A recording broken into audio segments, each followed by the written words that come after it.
to understand all the chaos in the world,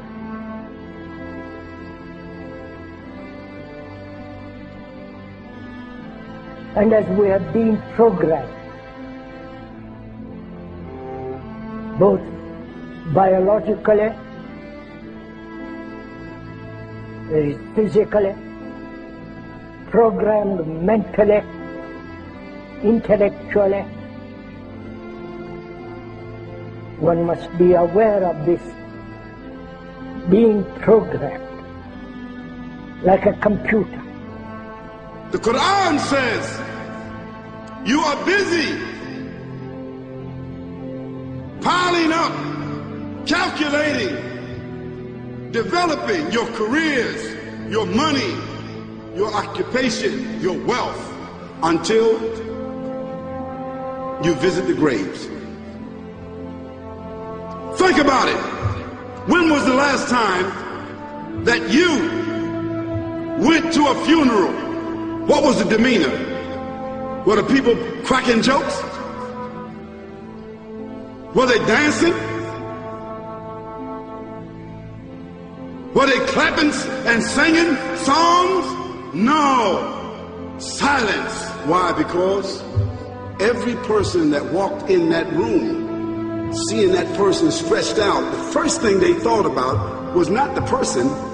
The first thing they thought about was that one day, this will be me. A crisis which the politicians can never solve, because they are programmed to think in a particular way.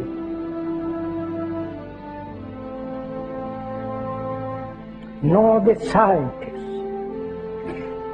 can solve or understand the crisis, nor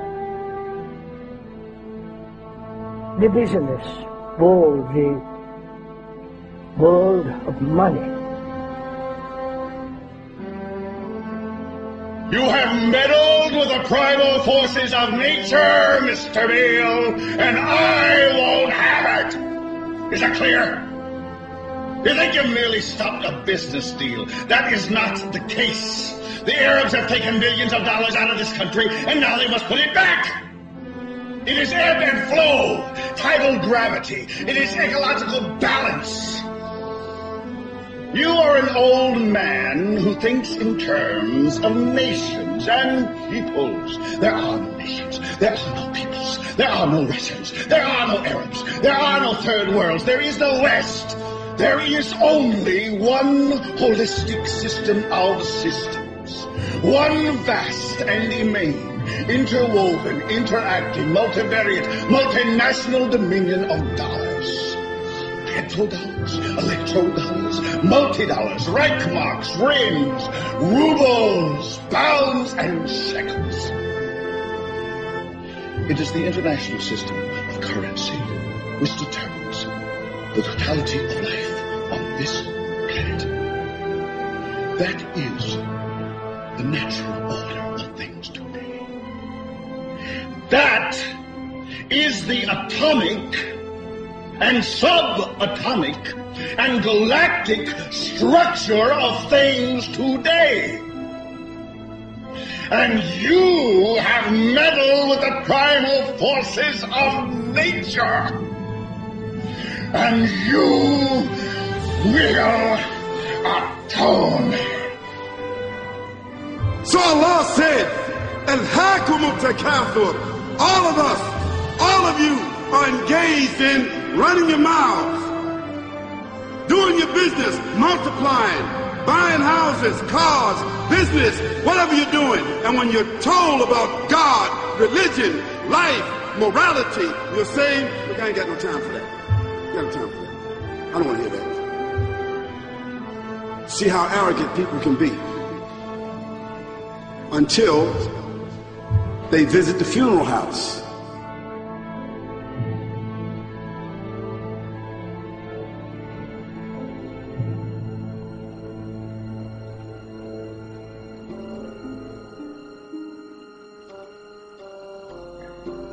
So unless one is very, very serious, not flippant, not casual, but is concerned with the whole of humanity. And to understand this human behavior, human thought that has brought us all to this point. And you say to yourself, is that it? I mean, 50, 60 years, scraping, struggling, scheming, lying, stealing, fornicating, jumping up and down, begging, working, and this is the end of it? I mean, is this what's going to happen to me? Are they going to be dropping me into a hole in the ground? A hole in the ground.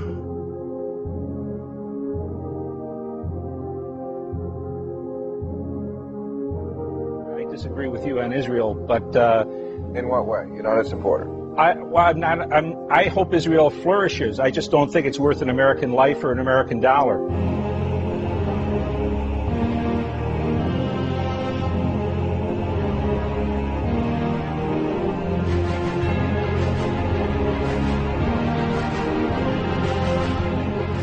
What happens in the winter? All the leaves fall off the trees and the earth goes dead. And what happens in the springtime? The water comes, generates the earth again, germinates all over again, new grass, new leaves, new flowers, new fruits. So Allah says, and a sign for them is the dead earth. After that, we give it life. And then you eat the fruits from that. So Allah says, the one who gave you life in the beginning, is he not able to give you life all over again in order to judge you? Yes, certainly. You may want to deny it because you don't want to be judged.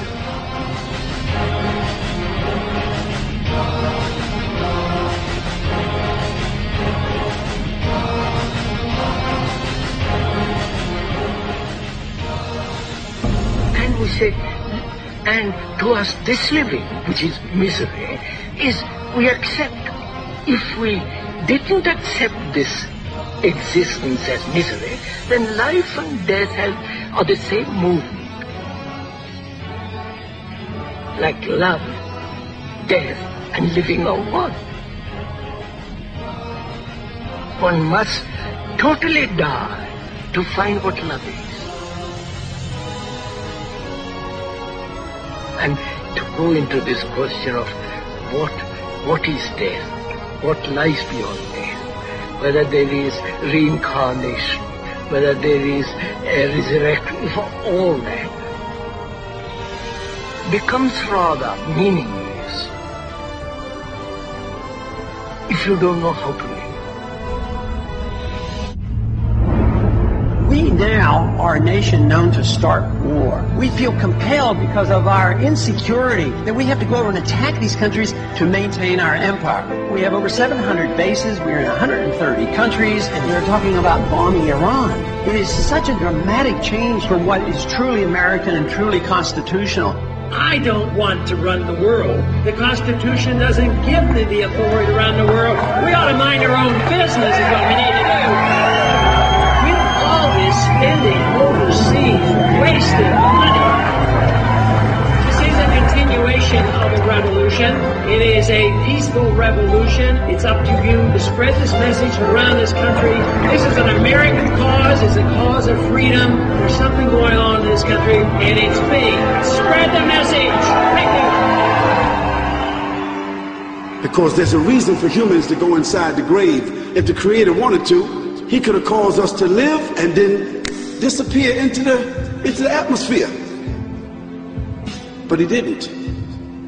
He caused us to go into another womb called the tomb. You started out in the womb of your mother and you wind up in the womb of the earth called the tomb. The alternative is that civilizations don't last very long, but destroy themselves.